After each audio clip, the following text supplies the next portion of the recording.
Okay, now I want to ask you a bit about those. So you're a young man, and you've decided to go onto race courses to be a professional gambler. Now I'm probably on the race course a couple of years after you've started doing that. There's some really intimidating characters on the race course. It's a cauldron compared to what it is now. Absolutely. Bookmakers and punters, and you have your private layers, and the floor men would be, you know. So did you not find that intimidating at all when you first started out? No, I don't think I did. It's got me asking myself that question now. I don't think I did, Simon. What happened? I said about just now about the the great first week that I had, but the start that I had, it was great at the time, but it was a little bit of a false dawn for me, I confess, because I did so well early on that I actually had, I can't tell you the exact amount of time, but certainly within a month of being full-time on the track, I was marking a card for one of the big punters at the track. I was getting more off of him doing that for one card than I was earning at Smithfield. And I thought, why have I been so long in doing this? And then that all developed. And so instead of being an outsider coming in and trying to find my way, all of a sudden I was, and I think people could see, when I look back now, people that you've interviewed in this series, that I met fairly early on going there, when I started going to the track. But I think people respected me because I was putting in so much work, and I did have an opinion, and it wasn't an opinion that was based on, so-and-so's tipped this up or a bit of stable information. I understood because of that apprenticeship in a way that I'd served for 2 years, working at Smithfield, going racing. That was me. That was the basis, and because I went through that. I think I'd like to think people had a respect for how I operated and what I did, and also my opinion. And so I never really felt, I never felt out of place. And it was a great environment to be in at the time, because wherever you went, if you was down the southwest, if you was in the London courses, you used to go to the Midlands and up north, as I said earlier, trips to Scotland. But then I was in London early on, and then we moved to Derbyshire, where my wife's from, and that enabled me to sort of do Midlands and everywhere. So you always knew the people that you were betting with, that you were betting against, and it was just a great environment. And saying about marking a card for one of the big punters, and then that developed. I marked cards for other punters, I marked cards for bookmakers. And some of them only had a limited life because it didn't suit either them or didn't suit me. But yeah, I just became part of that, and it seemed to be at the time very natural. Okay. And really enjoyable. Right, people are going to get sick of us. People of a certain age talk about how wonderful it was in the betting rings back in the good old days, which of course it was. But we're going to fast forward to now. So where do you do most of your betting? Exchanges, simply because. I don't know, who else do you bet with unless you happen to be somebody who wants to bet illegally with somebody. It's exchanges. Again, prices of being able to get on. It's got its limitations, but it's also got its advantages. And I'm not one to just say, it was great then. There are advantages now. You couldn't lay back like you can now. So many people work in different ways now, and I fully appreciate that. And maybe I could be construed as being a bit of an old fuddy-duddy in the way that I work, because basically I still work the way that I used to, but it gives me avenues now. So where I was saying you have to be so selective now, which you do, because a lot of the time the value isn't there. Lots of the time the markets will be very similar to my own, but you have got the advantage, if you want to take it, of in running trading. You can bet and lay back, which you couldn't do pre exchanges. So you have got that. this is another thing to get back to the knowledge and education with punters in general. I'm not too sure with the in-running punting. You know, there was the heyday of the in-running, the lads on the track that are betting 5 to 8 seconds in front of people at home, and people at home that are betting in running don't even realise that was going on.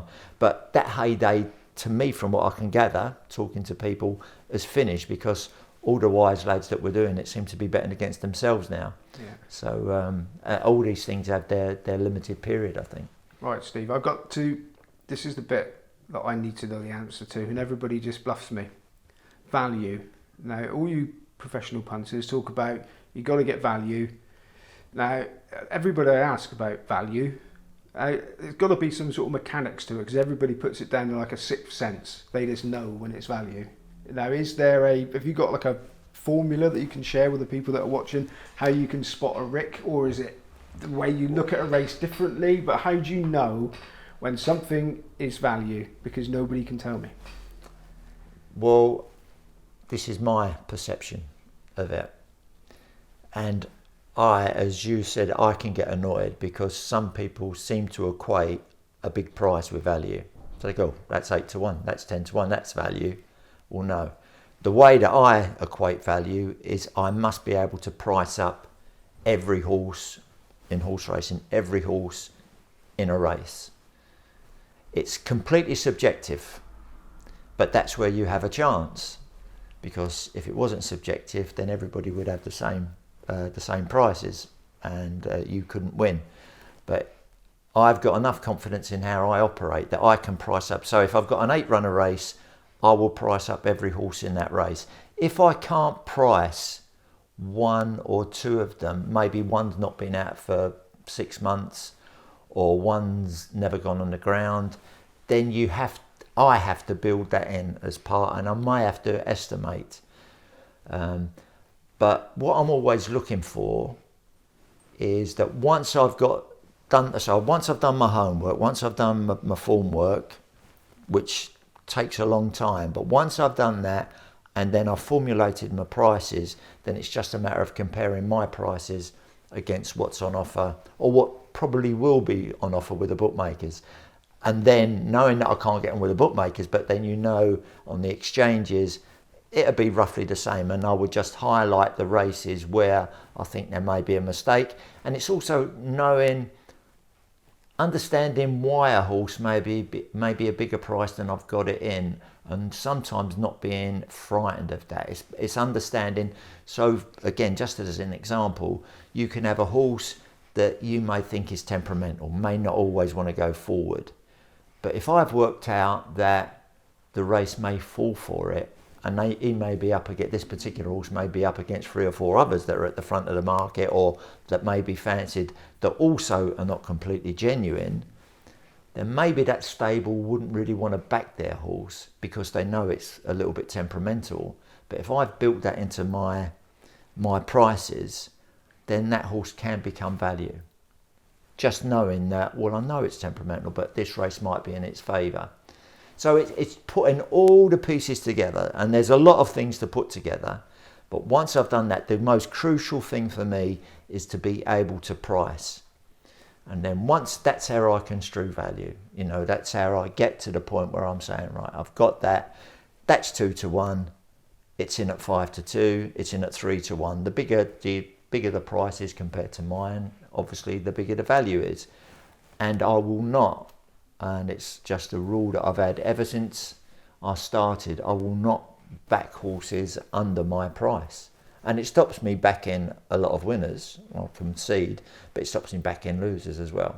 And overall, again, figures tell me, keep emphasising to me, you've got to stick to that. That's the only way. And that comes back to what I'm saying. If you're betting on fixed odds, if you're betting on the online slot machine, the online casino, those odds are fixed against you. You could get in at just the right time and get win, think this is good, but if you do that for 100 times, in the end you're going to lose. It's interesting you say that you miss a lot of winners. So if you miss out, that's assuming that they go off shorter than what what I've got them in. Made it. So Do you not think that sometimes you've been a little bit too overcautious and that you've made ricks in your pricing? That's why you've missed the winners. Sure. Is that something that you sort of try and work out why you did that? Yeah, but again, not the secret, but what you try and do is try to work that out prior to the race and not after. But obviously, I try and make a point after every day. So basically, when there's racing on, I'm betting. If it's racing that interests me, after it finishes, I will go for my hour-long walk and run through it all in my head, and just try to work out, did I make a mistake there?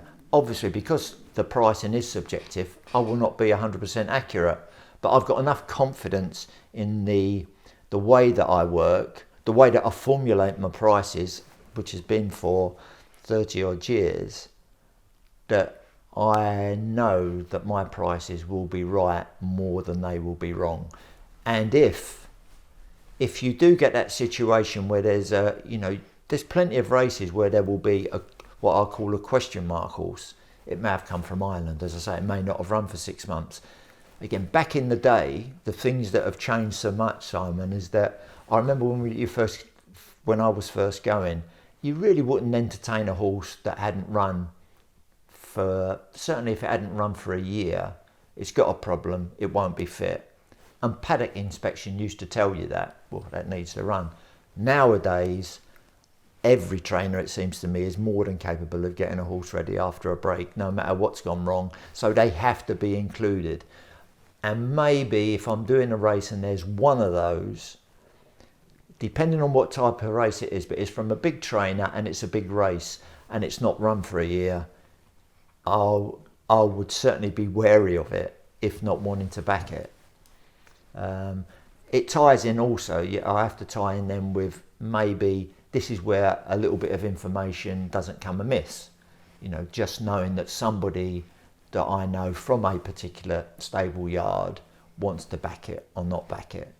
And if it is in that situation where it's a big race, this also looks to be really well handicapped, has ideal conditions, and it looks to have been aimed at this race, if person B doesn't want to have his couple of quid on, then I think, well, there may be more to it than that. If he wants to have his maximum bet on it, then obviously that tends to think, oh yeah, well, the horse said that this has been the plan.